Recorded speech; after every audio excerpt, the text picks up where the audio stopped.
son inconscient. Chacun de nous tue et viole. Ceux qui aiment le film trouvent cette sorte d'identification avec Alex. C'est ainsi que Stanley Kubrick décrit la fascination, mêlée d'horreur et de répulsion, que suscite dans Orange Mécanique Alex, chef d'un gang ultra-violent, semant la terreur et la désolation.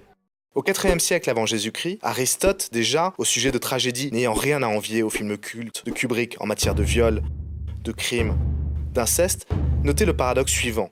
Nous prenons plaisir à contempler les images les plus exactes de choses dont la vue nous est pénible dans la réalité. En 1972, Orange Mécanique créa un tel scandale en Angleterre qu'il fut retiré des salles à la demande de Kubrick qui craignait que le barouf médiatique n'entrave la bonne réception de son œuvre. Pour rendre l'intolérable acceptable, il est nécessaire d'en passer par la représentation artistique, afin que le spectateur, porté par ses émotions, puisse s'ouvrir à un champ nouveau d'expérience, à des langages et à des corps qui parlent à son imagination et à son inconscient.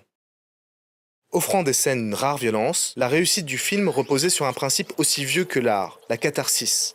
Celle-ci consiste à transformer chez le spectateur la frayeur et la pitié ressenties en plaisir et en ravissement. Ainsi, devant un film d'horreur, se surprend-on à rire. Le spectateur se purge.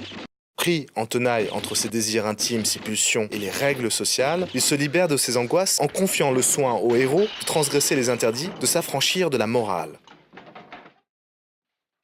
La catharsis serait donc le plaisir de l'impunité, celui de l'innocent qui délègue au héros la responsabilité du crime et le poids de la culpabilité.